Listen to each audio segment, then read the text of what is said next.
Thank you. And now it's my honor to introduce to you the president of the Nuclear Age Peace Foundation, David Krieger. Good evening, and thank you all for being part of this 32nd annual Evening for Peace. I want to make a special welcome to the students who are with us tonight from many colleges and high schools. We're so glad you can be with us, and we hope this will be a great learning experience for you, educational and inspirational. Our honoree tonight is a hibakusha, a survivor of the atomic bombing that occurred 70 years ago. She, like other hibakusha, has, in my opinion, the truest perspective on the horrors caused by atomic bombs. That is a perspective from being underneath the detonations.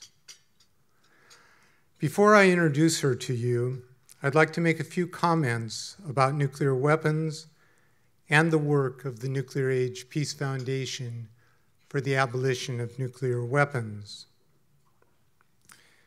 The atomic bombs used at Hiroshima and Nagasaki were relatively small nuclear weapons when compared to those of today. Nonetheless, they were very effective killing devices, killing some 210,000 to 220,000 individuals by the end of the year 1945 in the two cities. Nuclear weapons are not the friend of humanity or any other form of life. In fact, they are the enemy of all creation. They are illegal, immoral, tremendously costly, and undermine the security of their possessors. That's the security of all possessors. There are not exceptions to that rule. The only reasonable number of nuclear weapons on our planet is 0, and it is our collective responsibility to go from where we are now to 0. We've progressed from 70,000 nuclear weapons on the planet in the mid-1980s to under 16,000 now. This is progress, but it certainly is not sufficient. We still face the prospect of a global Hiroshima, a nuclear war by accident or by design, which could end civilization and even the human species. There is far too much complacency around this issue. I worry about ACID, which is an acronym for apathy, conformity, ignorance, and denial. We must change these acidic forms of complacency to engagement by changing apathy to empathy, conformity to critical thinking, ignorance to wisdom, and denial to recognition of the nuclear threat. One important way that we do this at the Foundation is through our work as a consultant to the Republic of the Marshall Islands on their nuclear zero lawsuits against the 9 nuclear-armed countries. The Marshall Islands do not seek compensation, only that the nuclear-armed countries negotiate in good faith for nuclear disarmament, as they are obligated to do under the Nuclear Non-Proliferation Treaty and customary international law. So those lawsuits are going on right now in the International Court of Justice in The Hague and in United States Federal Court. The Foundation helped to establish legal teams to support these cases and the attorneys working on the cases have given thousands of hours of their time to do this work, and they've done it on a pro bono basis, meaning they've not charged anything to the Marshall Islands for the work that they've done. And I'd like to introduce two of the approximately 11-member international legal team who are with us tonight. And I'd like them to stand and be recognized by all of us. Lori Ashton, a board member, and Lynn Sarko.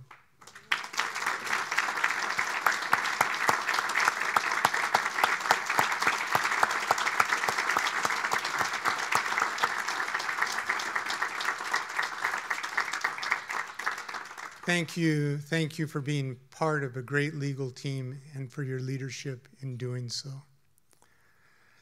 I'd also like you to join me in recognizing another pro bono attorney who has submitted amicus briefs on behalf of other civil society organizations in support of the Marshall Islands. He's Dan Smith from San Francisco. He's with us tonight for the dinner. And Dan, will you stand and be recognized?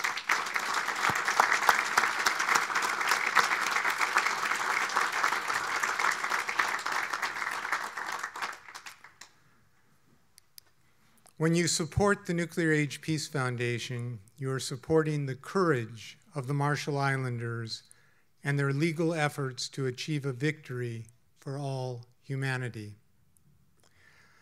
Another way that we work at the foundation to shift complacency to engagement is through our project, Humanize, Not Modernize. This project opposes the US and other nuclear-armed countries upgrading, modernizing, and generally making their nuclear arsenals more usable. The United States alone plans to spend $1 trillion over the next 3 decades modernizing its nuclear arsenal. It will only benefit arms manufacturers and will be at the expense of meeting human needs, basic human needs, for the poor, the hungry, and those who need health care. When you support the foundation, you are supporting the shift from nuclear insanity to human security. Yet another way in which we work to combat nuclear complacency is by educating a new generation of peace leaders. Paul Chappell, the director of our Peace Leadership Program, travels the world teaching the values and the skills necessary for peace leadership.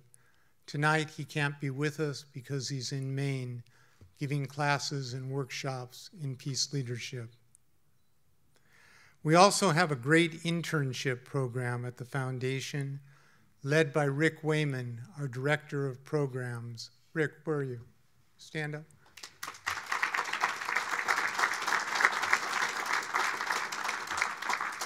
I particularly wanted the young people here tonight to see Rick and know that what he does for the internship program and think about sometime in the future being an intern at the foundation. It's a great experience. You'll be doing valuable work that we will make good use of at the foundation. So when you support the foundation, you are supporting the development and training of committed young peace leaders. Tonight, we shine a light on courageous peace leadership. This is our 32nd Evening for Peace and the 32nd time we have presented our Distinguished Peace Leadership Award.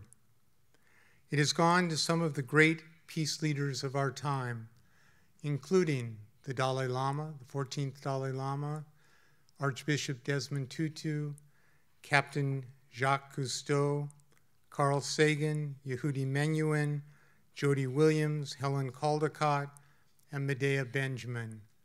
And that's obviously only naming some of them. We are honored to be presenting our 2015 award to an exceptional woman who is a hibakusha and also a child victim of war. She was 13 years old when the U.S. dropped an atomic bomb on her city of Hiroshima. She lost consciousness and awakened to find herself pinned under a collapsed building. She thought she would die. That's the thought that went through her mind as a young girl trapped under a fallen building, collapsed building. But she survived. She made it through. And she has made it her life's work to end the nuclear weapons era and to assure that her past does not become someone else's future. She is a global leader in the fight to prevent a global Hiroshima and assure that Nagasaki remains the last city to be attacked by a nuclear weapon. Our honoree is a Peace Ambassador of the United Nations University for Peace in Costa Rica. She's a Peace Ambassador of the city of Hiroshima, and she was a nominee for this year's Nobel Peace Prize. I'm very pleased to present the Nuclear Age Peace Foundation's 2015 Distinguished Peace Leadership Award to a dear, dear person, Setsuko Thurlow.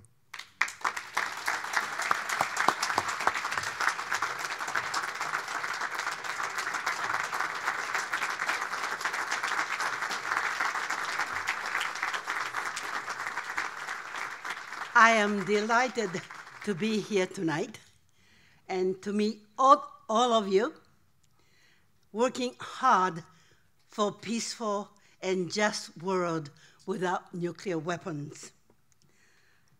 I feel so honored and humbled to receive the honor tonight.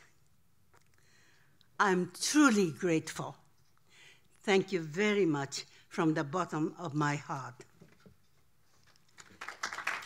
Thank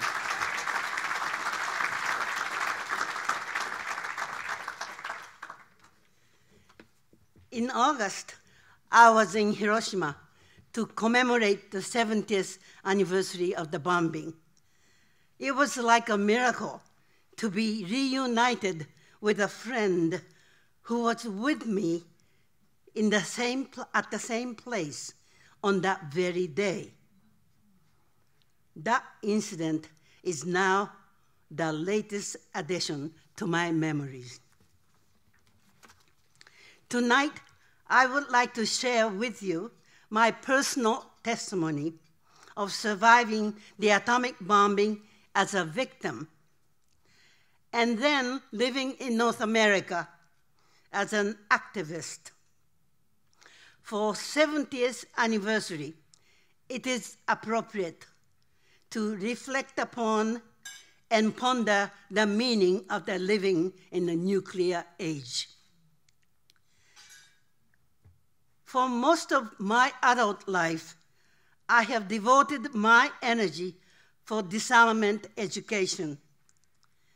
Through sharing my experience of Hiroshima, it is always difficult for me to remember my painful childhood memories. However, I believe it is important for me to provide the human face and voice in the complex and abstract discourse on nuclear weapons, and help people to increase their awareness of the issue with empathy and sensitivity and moral and ethical consideration. That fateful day, August 6, 1945, as a 13-year-old schoolgirl and a member of the Student Mobilization Project, I was at the Army headquarters, 1.8 kilometers from ground zero. About 30 of us students was assigned to work as decoding assistant of the secret messages. At 8:15 a.m., as Major Yanai was giving us the pep talk at the assembly, suddenly I saw in the window a blinding bluish-white flash. And I remember having the sensation of floating in the air. As I regained consciousness in the silence and the darkness, I found myself pinned by the collapsed building. I could not move, and I knew I was faced with death. Then I began to hear my classmates' faint voices, "Mother, help me. God, help me." Then suddenly I felt hands touching my left shoulder from behind and heard a man saying, "Don't give up. Don't keep moving. Keep pushing. I'm trying to free you. See the light coming through the opening. Crawl toward it and get out of here as quickly as possible." I don't know how much time was taken, but as I crawled out of the ruins were already on fire. Most of my classmates in that room were burned alive. Outside, I looked around. Although it was morning, it was as dark as twilight because of the dust and smoke rising in the air. A soldier ordered me and 2 other girls, surviving girls, to escape to the nearby hills. I saw streams of ghostly figures slowly shuffling from the center of the city toward the nearby hills. They did not look like human beings. Their hair stood straight up, and they were naked and tattered, bleeding, burned, blackened, and swollen. Parts of their bodies were missing, flesh and skin hanging from their bones. Some with their eyeballs hanging in their hands, and some with their stomachs burst open with intestines hanging out. We students joined the ghostly procession, carefully stepping over the dead and dying. There was a deathly silence, broken only by the moans of the injured and their plea for water. The foul stench of the burned skin filled the air. We managed to escape to the foot of the hill, where there was an army training ground about the size of 2 football fields. It was covered with the dead and injured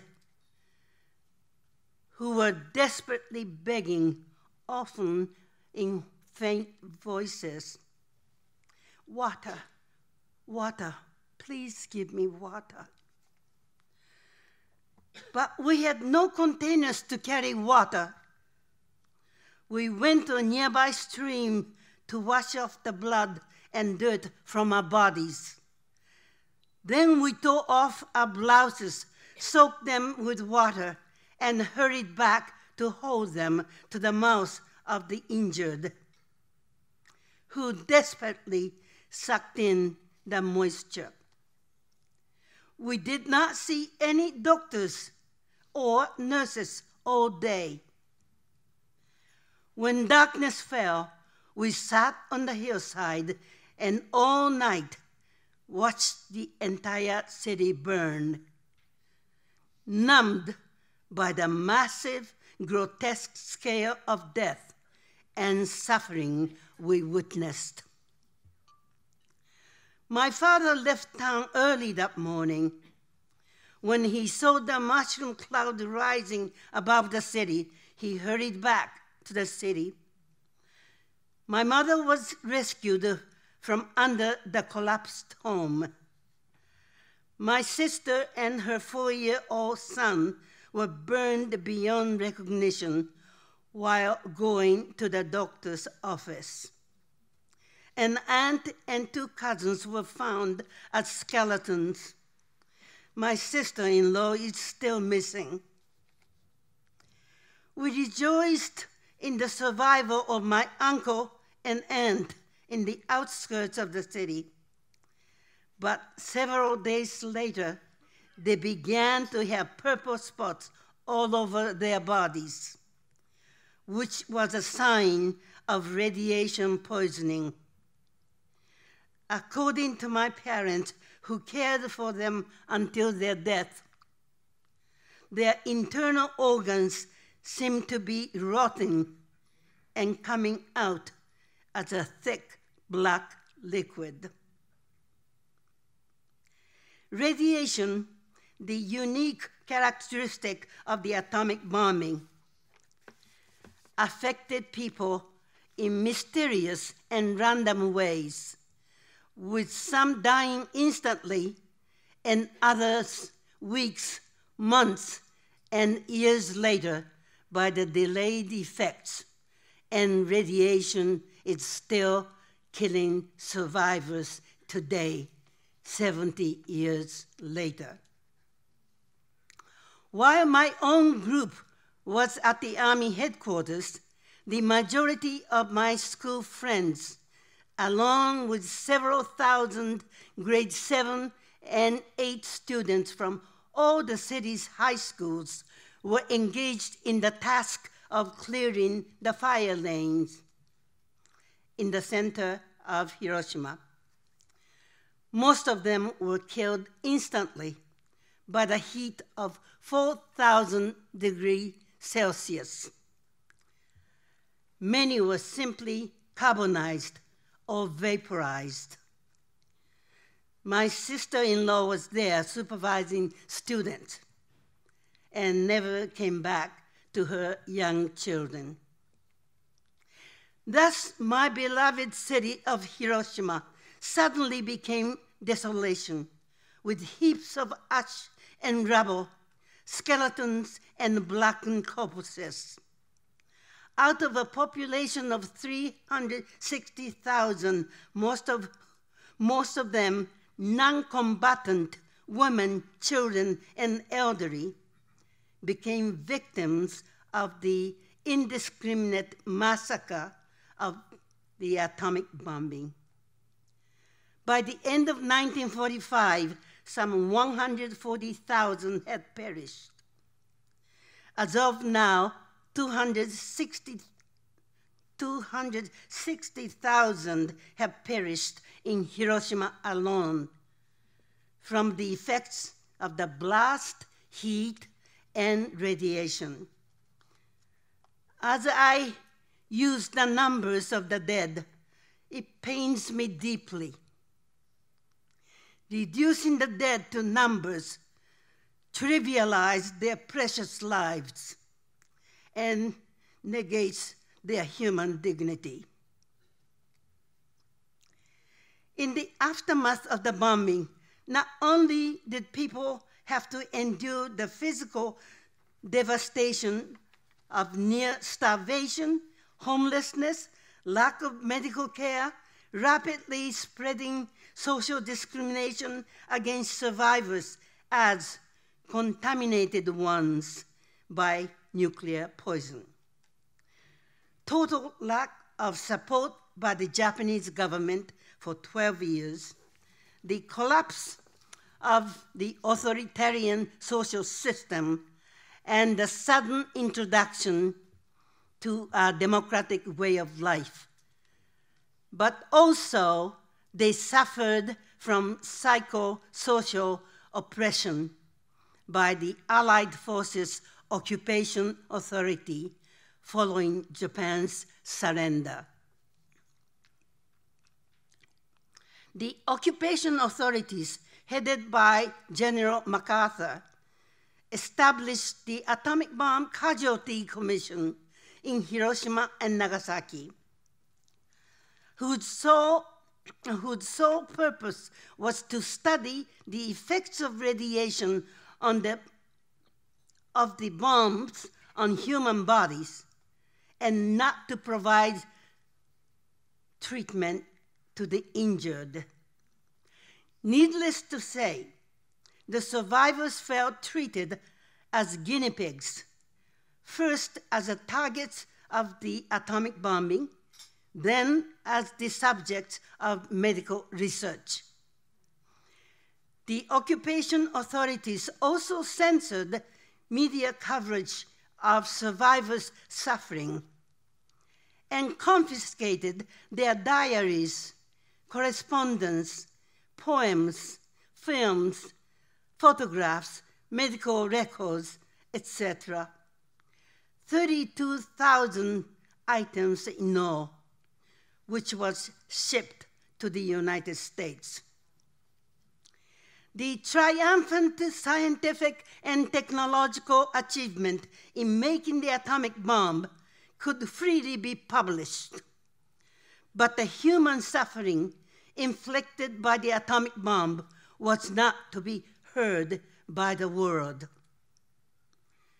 Following the massive trauma of the bombing, survivors had to depress themselves in silence and isolation, and were thus deprived of the normal process of grieving. In 1952, a flood of medical, scientific, historical, and political information became available, enabling scholars, researchers, and journalists to analyze survivors' experiences in historical perspective and a global context.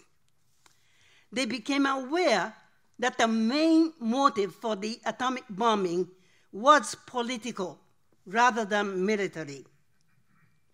They rejected the American myth that the use of the bombs was necessary to avoid the costly invasion of Japan to save lives. This argument was refuted for the following reasons. One, President Truman knew that the Japanese military organization had practically ceased to function. Two, Japanese government has made initial overture for a negotiated surrender. Three, the unclarified status of the emperor in the unconditional surrender was the main stumbling block for the Japanese. Four, the U.S. desire to position itself as the dominant power in East Asia in a post-war period. Five, the planned invasion of Japan, Operation Olympic, was not scheduled until November 1st, almost 3 months after the actual bombing. Why the rush? 6, the U.S. attempt to use the bombs before the USSR's promised entry into the war against the Japanese army in Manchuria 3 months after the German surrender, and to claim the territorial rewards.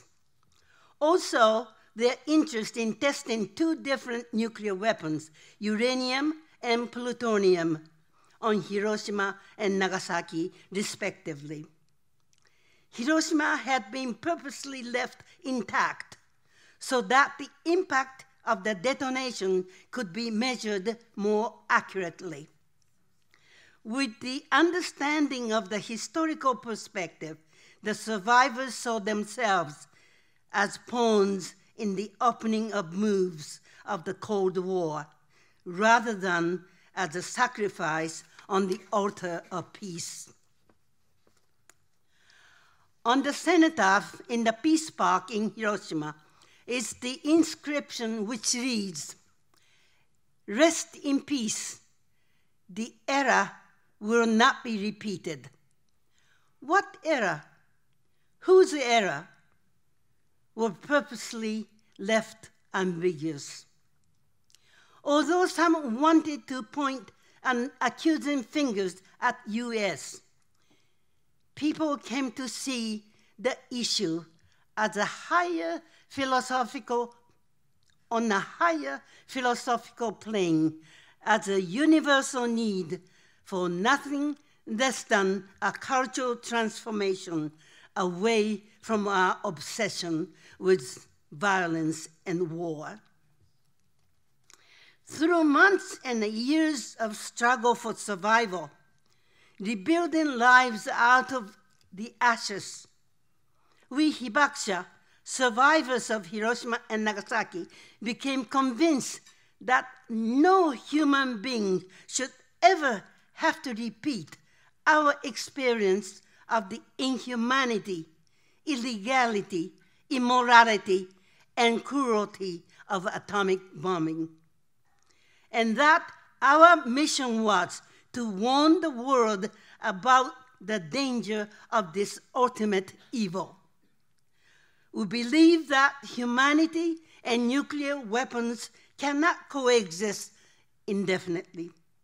And it is our moral imperative to abolish nuclear weapons in order to secure a safe, clean, and just world for the future generations. With this conviction, we have been speaking out around the world for the past several decades for the total abolition of nuclear weapons. In the summer of 1954, after graduating from university in Hiroshima, I arrived at the college in the United States on a scholarship.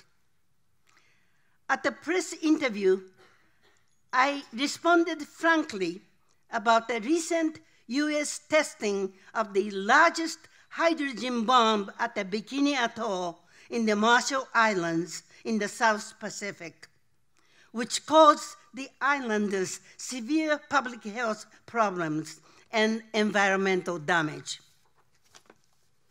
In addition, the testing caused radiation-induced illness to every member of the crew of the nearby Japanese fishing boat and the death of one fisherman.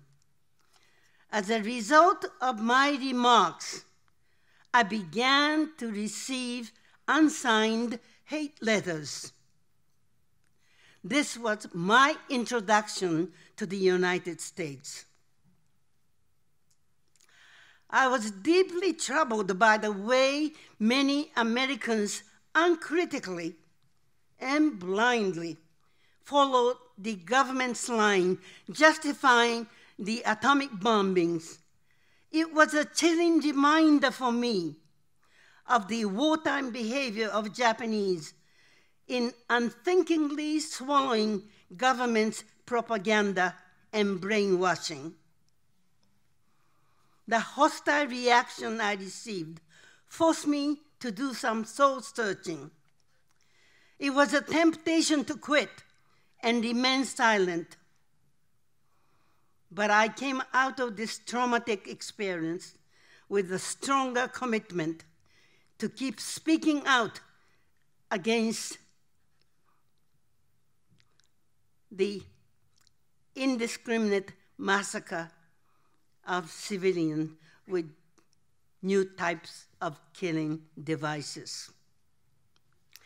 During this lonely time, I discovered the writings of some US scholars with profound analyses of the issue. Such work inspired and supported me.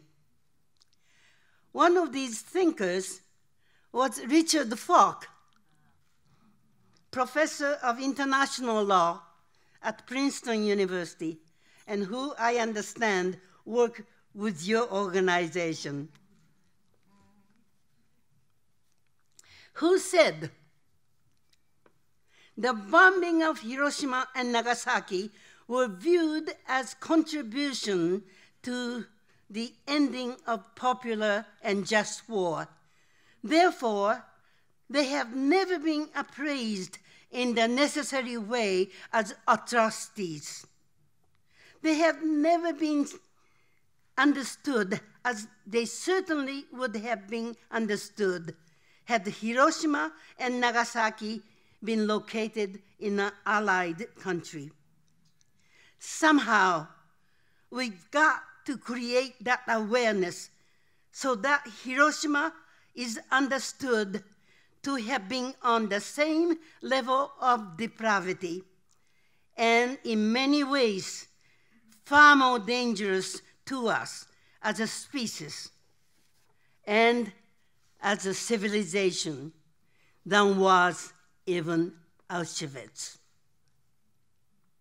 The failure to see Hiroshima and Nagasaki as atrocities, the regarding of those two bombs as good bombs that contributed to winning and ending the just war, helped the American consciousness to accept the subsequent development of nuclear weapons, thus linking the justification of Hiroshima and Nagasaki and disastrous nuclear arms race and Cold War.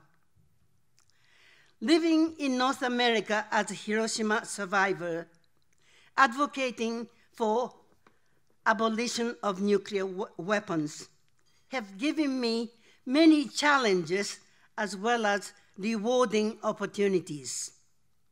In the 1950s and even 70s, I often felt like a lone voice in the wilderness, facing people's indifference, denial, justification, and even open hostility. An example of this open hostility was a bomb scare at the Hiroshima-Nagasaki photographic exhibition, which we organized at the National Gallery of Art, causing the evacuation of the entire building. But there were also times when I felt euphoric, like 1982, when 1 million people from all over the world marched in downtown New York to Central Park demanding nuclear disarmament. However, after the fall of Berlin Wall, people went back to sleepwalking with the dream that the nuclear arms race was no longer threatening the world. Unfortunately, nuclear weapons are more dangerous today than at any other time during the brief history of nuclear age, due to a wide variety of risks, including proliferation with 16,000 bombs possessed by 9 states, and modernization with $1 trillion budgeted by the US, human error, computer failure, complex system failure, radioactive contamination already in the environment, and its toll on public and environmental health, as well as the global famine and climate chaos that would ensue should a limited use of nuclear weapons occur by accident or design. Also, in the profoundly disturbing to see the lack of tangible progress in diplomatic negotiation with respect to nuclear weapons, in spite of the fact that it has been 45 years since the Nuclear Non-Proliferation Treaty was first introduced. The nuclear weapon states are not genuinely committed to the treaty because so far they have not complied with their legal obligation under Article 6 to work toward nuclear disarmament in good faith, and are manipulating the negotiation process to suit their own national interest. And we must remember that 90% of nuclear weapons are possessed by US and Russia. Today, however, I am delighted and hopeful to witness the mounting momentum generating from the rapidly growing global movement, the humanitarian initiative involving 120 non-nuclear weapon states and NGOs, non-governmental organizations, working together to outlaw nuclear weapons. Norway, Mexico, and Austria have hosted international conferences on humanitarian impact of nuclear weapons in the past 2 years. And together with the UN agencies and International Red Cross and ICANN, the International Coalition of NGOs, International Campaign for the Abolition of Nuclear Weapons, have been reframing the narrative away from the military doctrine of deterrence and toward the humanitarian consequences of nuclear weapons, with the result being the strong push for ban treaty. The humanitarian pledge introduced by Austria to, quote, to identify, pursue effective measures to fill the legal gap for the prohibition and elimination of nuclear weapons, unquote, is now supported by 120 countries. These developments are breathtakingly exciting and empowering for all of us campaigners around the world. You people are fortunate to have many legal experts in this group. They can be of huge assistance to you, as they can explain to you what process it has been following. It's most exciting. Perhaps I feel the most positive at this time in many, many years of my struggle in this movement. Rick, before I continue, can you please? There is something, what is the time? Well, I won't take more than a few minutes. This is something I want to show you.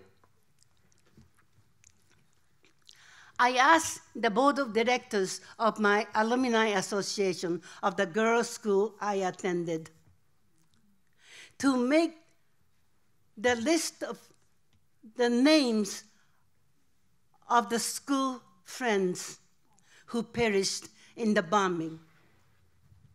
Let me explain. There are two levels of the listing. Usually those Chinese characters, 4 characters or 5 characters, make the name of a person. And here is the names of 351 students who were with me at the school. They were in the center part of the city. They all perished, vaporized, and carbonized.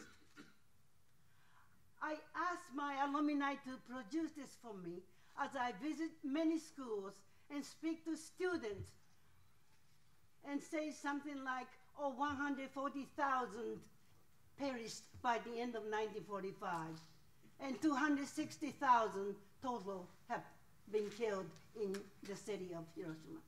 Well, those are two huge numbers, and students have hard time. Even adults have hard time. And this way, I help them to understand each one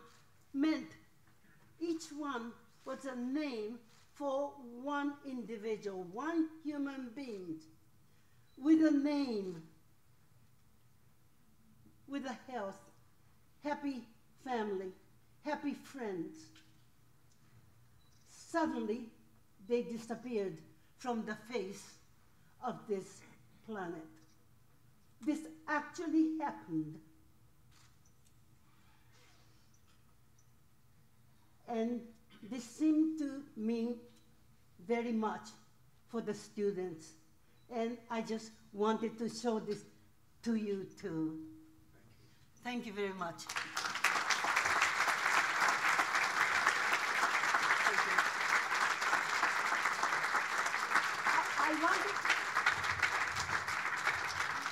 I had a little bit more I wanted to say, but perhaps time is up. I would quit here. But I am delighted. I see so many young people here tonight. And believe me, we older folks are trying very hard to make sure nothing like that would ever happen again to another human beings. And we want you younger people to have a chance to live your life and to make sure your children, your grandchildren will have a chance to enjoy this beautiful planet. And that's the major reason